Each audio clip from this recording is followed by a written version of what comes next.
Hello friends, welcome back on my YouTube channel Unwritten Love Story। Scene की starting में हमें पैकी को दिखाया जाता है। पैकी हॉस्पिटल कॉरिडोर से गुस्से में स्टीम करते हुए निकलती है। उसके शोल्डर पर अभी भी बैंडेज है, पर उसकी आंखों में जुनून और आग दिख रही थी। सारा अंधेरे कमरे के पास खड़ी है, जहां फ्रेम को लॉक किया गया है। बैकी सारा के सर के पास गन को पॉइंट करती और पूछती है, मेरी फ्रेंड कहाँ है? सारा पीछे मुड़ती है। उसके फेस पर एक डेविल स्माइल थी। सारा बैकी को देख के बहुत कामली बोलती है, बैकी तुम आ गई, मैं तुम्हारा वेट कर रही थी। बैकी कोल्ड वॉइस में कहती है, सारा मेरी फ्रेंड कहाँ है, मैं लास्ट टाइम पूछ रही हूँ। सारा कुछ कदम चलकर बैकी के बिल्कुल पास आती है और बोलती है, बैकी मैं तुमसे प्यार करती हूँ, बचपन से। तुम्हें क्या लगा मैं तुम्हें छोड़ दूंगी? तुम मेरी हो बैकी, सिर्फ मेरी। बैकी का गुस्सा पीक पर था। वह सारा को एक जोरदार स्लैप करती है। सारा नीचे गिर जाती है, लेकिन वह हंसती है और बोलती है, मारो मुझे, लेकिन तुम्हारी फ्रेंड वो तुम्हें नहीं मिलेगी। यह सुनकर बैकी को बहुत ही गुस्सा आता है। वह सारा की शर्ट पकड़कर उसे उठा देती है। बैकी गुस्से में बोलती है, क्या किया तुमने उससे? बोलो, बताओ मुझे। सारा प्राउडली बोलती है, जहर। जब तुम उसके पास जाओगी वो मर चुकी होगी।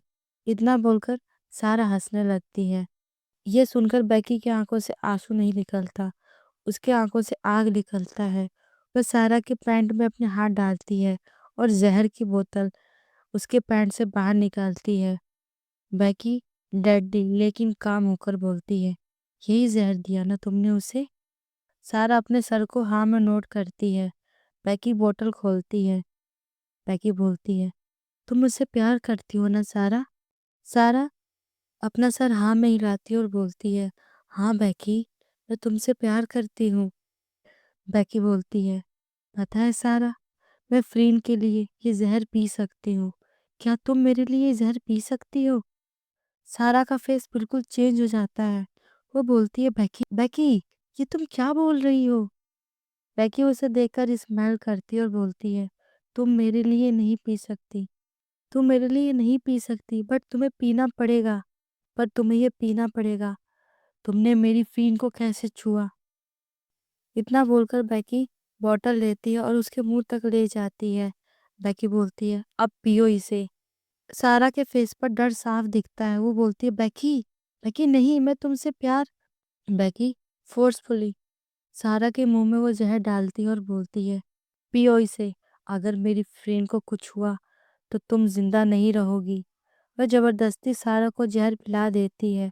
सारा नीचे गिर जाती है, कांपने लगती है। बैकी अपने बॉडीगार्ड की तरफ देखती है और बोलती है, इसे हॉस्पिटल के बाहर फेंक दो, और अगर कभी मेरी फ्रेंड के पास ये आई तो मैं खुद इसे मार दूंगी। बॉडीगार्ड सारा को उठाकर ले जाते हैं। बैकी भागती हुई डार्क रूम में जाती है। फ्रेंड अभी भी फ्लोर पर पड़ी थी, बेहोश। उसके मॉम और डैड उसके पास बैठ के रो रहे थे। बैकी अंदर आती है। बैकी चिल्लाती है, फ्रेंड फ्रेंड। वह फ्रेंड को उठाती है। फ्रेंड का चेहरा पीला पड़ रहा था। बैकी ये देखकर बिल्कुल पागल हो जाती है। वो बोलती है, बेबी आंखें खोलो प्लीज, मैं आ गई, मैं आ गई तुम्हारे लिए। वह फ्रेंड को गोद में उठा लेती है और हॉस्पिटल के इमरजेंसी वार्ड की तरफ भागती है। अब हमें हॉस्पिटल दिखाया जाता है। डॉक्टर और नर्स फ्रेंड को स्ट्रेचर पर ले जाते हैं। बैकी उनके पास जाना चाहती थी। एक नर्स बोलती है, मैम अब बाहर वेट करो। बैकी चिल्लाते हुए बोलती है, मैं कहीं नहीं जा रही, ये मेरी वाइफ है, अगर इसे कुछ भी हुआ तो मैं इस हॉस्पिटल को जला दूंगी, समझे? यह सुनकर डॉक्टर बैकी की तरफ देखता है और बोलता है, मैम हम अपनी पूरी कोशिश करेंगे। बैकी उस डॉक्टर के पास जाती है और उसके कॉलर को होल्ड करती है और बोलती है, पूरी कोशिश? मैं नहीं चाहती पूरी कोशिश, मैं चाहती हूँ कि ये बचे। अगर इसे कुछ भी हुआ तो पहले मैं तुम्हें मारूंगी, फिर खुद को, सबको मार दूंगी। पीछे से बॉस को आता है और बैकी को संभालता है। बॉस को बोलता है, बॉस प्लीज डॉक्टर को काम करने दें। बैकी की आंखें नम हो जाती है। वह डॉक्टर के हाथों को होल्ड करती है और रोते हुए बोलती है, प्लीज़, प्लीज़ उसे बचा लो, मैं उसके बिना नहीं रह सकती, प्लीज़। डॉक्टर अपना सर हाँ में हिलाते हैं और अंदर चले जाते हैं। बेकी वहीं फ्लोर पर गिर जाती है। 2 घंटे बाद बेकी वेटिंग एरिया में बैठी है, हाथ जोड़े, आंखें बंद। उसके होंठ काँप रहे थे। कॉरिडोर में कुछ लोग सेलिब्रेट कर रहे थे। उसमें से एक फैमिली मेंबर बहुत ही एक्साइटेड होकर बोलता है, मेरा बेटा 15 साल बाद कोमा से बाहर आया। भगवान ने हमारी सुन ली। सेलिब्रेशन का शोर। बेकी की आंखें खोलती है। वो बॉस्को को बुलाती है। बेकी इरिटेट होकर बोलती है, बॉस्को, ये शोर क्यों हो रहा है? मुझे ये हॉस्पिटल खाली चाहिए अभी, नहीं तो। बॉस को उसको इंटरप्ट करते हुए सॉफ्टली बोलता है, बॉस, वो फैमिली सेलिब्रेशन कर रहे हैं। उसका बेटा 15 साल बाद कोमा से बाहर आया। उसके घर के मेंबर्स रोज चर्च जाते थे, रोज प्रे करते थे, एवरी सिंगल डे। बेकी रुक जाती है। उसके चेहरे का गुस्सा स्लोली मेल्ट हो जाता है। बेकी सॉफ्टली बोलती है, एवरी सिंगल डे वो प्रेयर करते थे। बॉस को अपना सर हाँ में हिलाता और बोलता है, यस बॉस, उनकी फेथ ने उनके बेटे को वापस दिया। यह सुनकर बेकी कुछ देर सोचती है, फिर वो अचानक उठ जाती है। बेकी बॉस्को की तरफ देखती है और बोलती है, मुझे चर्च ले चलो। बॉस्को कंफ्यूज होकर बोलता है, बॉस अभी, रात को? बेकी डिटरमाइंड होकर बोलती है, अगर उनकी फेथ ने उनके बेटे को बचाया तो मेरी फेथ मेरी फ्रीन को बचाएगी। चलो, लेट मत करो। अब हमें चर्च दिखाया जाता है। एक छोटी सी चर्च, कैंडल जल रहे थे। बेकी अंदर आती है। कुछ लोग उसे देखकर पहचानते हैं।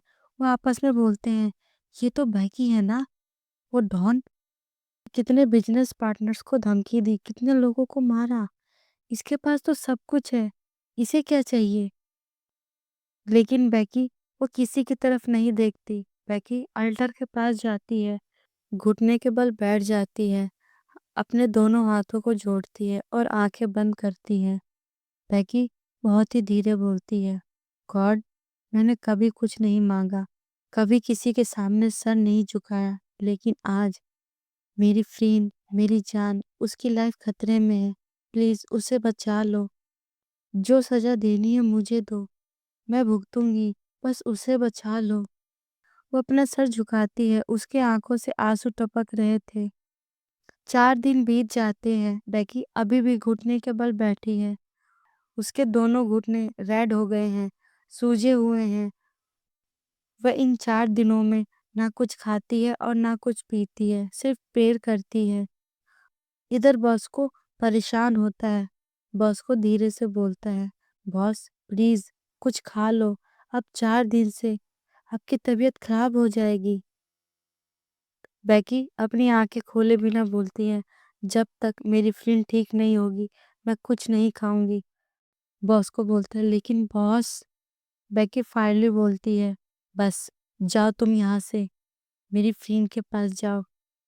बॉस को अपना सर हाँ में हिलाता है और चुपचाप वहां से चला जाता है। अब हमें हॉस्पिटल दिखाया जाता है। फ्रेंड का रूम। फ्रेंड की आंखें खुलती है धीरे धीरे। उसकी मॉम और डैड पास बैठे हैं। उसकी मॉम एक्साइटेड में चिल्लाती है, फ्रीन, मेरी बेटी होश में आ गई। वो फ्रीन को हक करती है। फ्रीन कंफ्यूज होती है। फ्रीन बहुत ही वीकली बोलती है, मॉम, मैं कहाँ हूँ? उसके डैड हंसते हुए बोलते हैं, हॉस्पिटल में बेटा, तुम ठीक हो, बेकी तुम्हें लेकर आई थी। फ्रीन का चेहरा बदल जाता है बेकी का नाम सुनते ही। फ्रीन गुस्से में बोलती है, मुझे उसे नहीं देखना। तभी बॉस को अंदर आता है। वो फ्रीन को देखकर खुश होता है और तुरंत हॉस्पिटल से निकलता है। बॉस को बेकी के पास चर्च में पहुंच जाता है। बॉस को चर्च पहुंचता है और बेकी से बोलता है, बॉस, फ्रीन को होश आ गया है, वह ठीक है। ये सुनकर बेकी की आंखें खुलती है। उसके चेहरे पर इन 4 दिनों में पहली बार स्माइल आती है। बेकी खड़े होने की कोशिश करती है और बोलती है, फ्रीन, मैं आ रही हूँ तुम्हारे पास। वह उठने की कोशिश करती है, लेकिन लेकिन उसके घुटने दर्द से काम नहीं कर रहे थे। वह गिर जाती है। बॉस को भाग कर उसे संभालता है बॉस को बोलता है, बॉस आप उठ नहीं सकती, आपके घुटने। बेकी डिटरमाइंड होकर बोलती है, मुझे फ्रीन के पास जाना है। बॉस को हेल्प मी। बॉस को उसे उठाता है और हॉस्पिटल ले जाता है। बेकी अंदर आती है बॉस्को के सहारे। बेकी के घुटने अभी भी दर्द से कांप रहे थे, लेकिन उसके फेस पर एक स्माइल होती है। वो फ्रीन को देखकर मुस्कुराती है और बोलती है, बेबी। फ्रीन उसे देखती है और गुस्से में अपना फेस एक साइड कर लेती है। फ्रीन कोल्डली बोलती है, तुम चली जाओ यहाँ से, मैं तुम्हें नहीं देखना चाहती। बेकी ये सुनकर उसके फेस से स्माइल गायब हो जाती है। वो बोलती है, फ्रीन। फ्रीन बहुत ही गुस्से में बोलती है, तुम चली जाओ, तुम्हारी वजह से ये सब हुआ। मेरे मॉम डैड उस दिन मर सकते थे, तुमने सैम को गोली मारी। तुम मॉन्स्टर हो बेकी, मॉन्स्टर, तुम्हारी वजह से ये सब हुआ। बेकी वहीं रुक जाती है, उसका दिल चकनाचूर हो गया था। बेकी सॉफ्टली अपने टीयर्स को साफ करती है और बोलती है, बेबी मैं। फील चिल्लाते हुए बोलती है, मैं तुमसे नफरत करती हूँ, बस नफरत, जाओ यहाँ से। उस रूम में बिल्कुल खामोशी हो जाती है। बेकी वहीं खड़ी थी। बेकी एक लंबी सांस लेती है। वो बॉस्को को इशारा करती है। बॉस्को एक ट्रे लाता है जिसमें खाना था। बेकी वो ट्रे लेती है और जेंटली बोलती है, बेबी तुम पहले कुछ खा लो, फिर मैं चली जाऊंगी। वो फ्रीन को अपने हाथों से खाना खिलाना चाहती थी। फ्रीन एक पल उसे देखती है और फिर फ्रीन गुस्से से उस ट्रे को नीचे फेंक देती है। खाना फ्लोर पर गिर जाता है। फ्रीन बेकी की तरफ ना देखते हुए बोलती है, मैंने कहा ना, जाओ तुम यहाँ से, जाओ। बेकी पीछे झुकती है, स्लोली, दर्द से। वह बिखरा हुआ खाना उठाती है। बॉस को फ्रीन की तरफ देखता और गुस्से से बोलता है, फ्रीन। बेकी उसकी बातों को काटती और बोलती है, बॉस को चलो यहाँ से। वह बिना पीछे देखे रूम से निकल जाती है। फ्रीन अकेली है। तभी उसके डैड अंदर आते हैं। डैड सॉफ्टली बोलते हैं, बेटा मैं तुमसे कुछ बात करना चाहता हूँ। फ्रीन अपने डैड की तरफ देखती है और बोलती है, डैड मैं थक गई हूँ इन सब चीज़ों से। उसके डैड फ्रीन के पास बैठ जाते हैं और बोलते हैं, सुनो बेटा, जो तुम्हें नहीं पता मैं वो बताऊंगा। फ्रीन अपने डैड को देखती है। उसके डैड बोलते हैं, बेकी ने सारा को मारा, उसे जहर पिलाया और तुम्हें हॉस्पिटल ले आई, लेकिन उससे बड़ी बात, वह 4 दिन तक बिना कुछ खाए पिए चर्च में अपने घुटने के बल बैठी थी, बस तुम्हारे लिए प्रेयर करती थी ताकि तुम होश में आ जाओ। यह सुनकर फ्रीन चौंक जाती है। उसके डैड बोलते हैं, उसके घुटने देखे सूज गए हैं, रेड हो गए हैं। तुम्हारे हॉस्पिटल के पैसे, तुम्हारा ट्रीटमेंट, तुम्हारे मॉम का ट्रीटमेंट सब उसने करवाया। वो आज तक कभी चर्च नहीं गई, ना किसी के सामने उसने हाथ जोड़ा, बट उसने तुम्हारे लिए प्रेयर करी। वह रोज प्रेयर करती थी, बिना वहां से हिले। ये सुनकर फ्रीन के आंखों में आंसू आते हैं। फ्रीन रोते हुए बोलती है, डैड। उसके डैड बोलते हैं, बेटा वो तुमसे पागलों की तरह प्यार करती है, बस उसे बताने नहीं आता। उसकी दुनिया सिर्फ तुम हो, उसकी दुनिया तुमसे शुरू होती है और तुमसे ही खत्म होती है। और आज आज तुमने उसे तोड़ दिया बेटा। फ़ीन की आंखों से आंसू अब गिर जाते हैं। फ़ीन धीरे से बोलती है, मैंने गलत किया। उसके डैड बोलते हैं, बेटा तुम्हें डिसाइड करना होगा, नफरत या माफ़ी। लेकिन एक बार सोच लो, अगर वह ना होती तो आज हम जिंदा नहीं होते। इतना बोलकर डैड चले जाते हैं, फ़ीन को अकेला छोड़कर। यहाँ सीन शिफ्ट होता है। अब हमें 2 दिन के बाद का सीन दिखाया जाता है। बेकी सोफे पर लेटी हुई है, गहरी नींद में। उसके घुटने अभी भी सूजे हैं, रेड हैं। वह थक कर सो गई है। डोर स्लोली खुलता है। फ्रीन अंदर आती है। फ्रीन धीरे से बेकी के पास जाती है। वह बेकी के घुटने को देखती है। दोनों घुटने सूजे थे, रेड, और कुछ जगह से ब्लड भी निकल रहा था। फ्रीन की आंखों से आंसू बहने लगते हैं। फ्रीन उसे देखकर नीचे बैठ जाती है। पास में टेबल पर दवा रखी थी। फ्रीन उस दवा को लेती है और स्लोली, जेंटली बेकी के घुटने पर दवा लगाती है। बेकी नींद में कहराती है, लेकिन वो उठती नहीं। फ्रीन की आंखों से आंसू निकलते हैं। वो रोते हुए बोलती है, बैकी, मुझे मुझे माफ कर दो। मुझे पता नहीं था तुमने मेरे लिए इतना किया। बैकी की आंखें स्लोली खुलती है। वो फ्रीन को देखती है अपने पास बैठे हुए, रोते हुए। बैकी ये देखकर कंफ्यूज होती है। वो सॉफ्टली बोलती है, फ्रीन, तुम यहाँ? मैं सपना तो नहीं देख रही? फ्रीन रोते हुए बोलती है, नहीं बैकी, मैं यही हूँ। मुझे माफ कर दो बैकी, आई एम सो सॉरी। मैं तुमसे बस नफरत करती थी, लेकिन मैं झूठ बोल रही थी। बैकी उठने की कोशिश करती है, लेकिन दर्द से वो उठ नहीं पाती। फिर उसे रोकती है और बोलती है, मत उठो प्लीज। तुमने मेरे लिए इतना कुछ किया और मैं तुम्हें। बैकी जेंटली बोलती है, baby, don't cry my love. तुम रोती हो तो मेरा दिल टूट जाता है। फिर बैकी को देखती है पहली बार। उसकी आंखों में नफरत नहीं थी, सिर्फ प्यार था। फ्रिन स्लोली झुकती है और बैकी के लिप्स पर अपने लिप्स रखती है। बैकी की आंखें सरप्राइजली बड़े हो जाते हैं। वो फ्रीन को रोकते हुए बोलती है, फ्रीन। बट फ्रीन उस किस को कंटिन्यू करती है। ये किस अलग है। पहली बार फ्रीन खुद से बैकी को किस कर रही थी। बैकी का दिल तेजी से धड़क रहा था। वो फ्रीन को अपनी बाहों में ले लेती है, स्लोली, जेंटली। धीरे धीरे वो किस गहरा होते जाता है। बैकी की उंगलियां फ्रीन के बालों में उलझ जाती हैं। फ्रीन की आंखें भी बंद होती हैं। वो दोनों अपने पूरे फीलिंग के साथ एक दूसरे को किस कर रहे थे। बैकी धीरे से उस किस को ब्रेक करके बोलती है, बेबी, तुम श्योर हो? फिर सॉफ्टली बैकी के फेस पर अपना हाथ रखती है, उसकी आंखों में देखती है और बोलती है, यस बैकी, मैं श्योर हूँ। तुम बोलती हो ना, मैं तुम्हारी हूँ। बट आज आज मैं बोलती हूँ, तुम मेरी हो बैकी, सिर्फ मेरी हो। ये सुनकर बैकी की आंखों से आंसू आता है। इतना बोलकर फ्रीन बैकी को जेंटली सोफे पे लेटा देती है और खुद उसके ऊपर लेट जाती है। फ्रीन फिर से उस किस को शुरू करती है, इस पर ज्यादा इंटेंस, ज्यादा पैशनेट। फ्रीन अपना एक हाथ बैकी की शर्ट के पास ले जाती है, उसके बटनों को खोलती है। स्लोली स्लोली बैकी की सांसें रुक सी जाती हैं।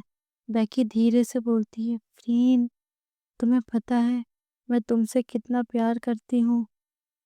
फ्रीन उसके नेक पर किस करते हुए बोलती है, हाँ मुझे पता है, बट आज तुम्हें पता चलेगा कि मैं तुमसे कितना प्यार करती हूँ। इतना बोलकर फ्रीन बैकी की शर्ट उतार देती है। फ्रीन की नज़र बैकी के शोल्डर पर जाती है, जहाँ बैकी को गोली लगी थी। फ्रीन धीरे से उस चोट को देखती है और बोलती है, दर्द हो रहा है ना? बैकी स्माइल करते हुए बोलती है, अब नहीं, जब तुम मेरे पास हो कुछ दर्द नहीं होता। फ्रीन स्लोली बैकी के शोल्डर के पास जाती है और वहाँ एक सॉफ्ट किस करती है। फिर वो धीरे से बैकी की आंखों में देखती है और बोलती है, मैं तुम्हें कभी नहीं छोड़ूंगी, आई प्रॉमिस। बैकी अपने आंसू को साफ करते हुए बोलती है, मैं भी तुम्हें कहीं छोड़कर नहीं जाऊंगी, आई प्रॉमिस। इतना सुनकर फ्रीन बैकी के लिप्स पर किस करती है और बोलती है, प्रॉमिस, प्रॉमिस, तुम्हें कभी छोड़कर नहीं जाऊंगी। फिर फ्रीन बैकी के बालों को पीछे करती है और उसके नेक पर किस करना स्टार्ट करती है। धीरे धीरे फ्रीन बैकी के चेस्ट के पास जाती है और वहाँ किस करना स्टार्ट करती है। बैकी की सांसें तेज हो जाती है। वो फ्रीन के हेयर को टाइटली होल्ड करती है। फ्रीन धीरे से बैकी के आंखों में देखती है और एक स्माइल करती है। वो स्लोली बैकी के पैंट के पास जाती है और उसके पैंट को उतार देती है। बैकी बस उसे देख रही थी। फ्रीन फिर से बैकी के लिप्स पर एक डीप और पैशनेट किस करती है। बैकी भी उसे किस करती है। फ्रीन धीरे से अलग होती है और बोलती है, आर यू रेडी बेबी? ये सुनकर बैकी के फेस पर एक स्माइल आता है। वो अपना सर हाँ में नोट करती है। फ्रीन धीरे से उसके प्राइवेट क्लॉथ्स को भी उतार देती है और उसके चेस्ट पर जाके बाइट करती है। बैकी अब खुद को कंट्रोल नहीं कर पाती। वो अपने लिप्स को बाइट करती है। फ्रीन धीरे से बैकी के वीक पॉइंट पर जाती है और अपने माउथ को वहां रखती है और उसे लिक करना स्टार्ट करती है। बैकी बस पागल हो रही थी। वो सॉफ्टली मोन करती है, फ्रीन डोंट स्टॉप प्लीज। ये सुनकर फ्रीन अपने प्रोसेस को और बढ़ा देती है। कुछ देर बाद बैकी एक तेज मोन के साथ कंप्लीट करती है। फ्रीन बैकी के पास आती है और उसके फोरहेड पर एक किस करती है और सॉफ्टली उसे हग करती है। बैकी फ्रीन के कानों के पास सॉफ्टली किस करती है और बोलती है, थैंक यू फ्रीन मुझे प्यार करने के लिए। फ्रीन फिर से उसके लिप्स पर एक सॉफ्ट किस करती है और बोलती है, सो जाओ मेरी जान, मैं यहीं हूँ। वो दोनों एक दूसरे को हक करते हैं और सो जाते हैं और यहीं पे इस एपिसोड की एंडिंग होगी। देखते हैं नेक्स्ट एपिसोड में क्या होगा। अगर आपको ये वीडियो अच्छी लगी तो प्लीज़ मेरे वीडियो को लाइक करें। कोई नया हो आई रिक्वेस्ट मेरे चैनल को सब्सक्राइब करें। कमेंट करके प्लीज़ बताएं आपको वीडियो कैसी लगी। मैं आपसे मिलती हूँ एक और वीडियो में। जब तक के लिए बाय बाय।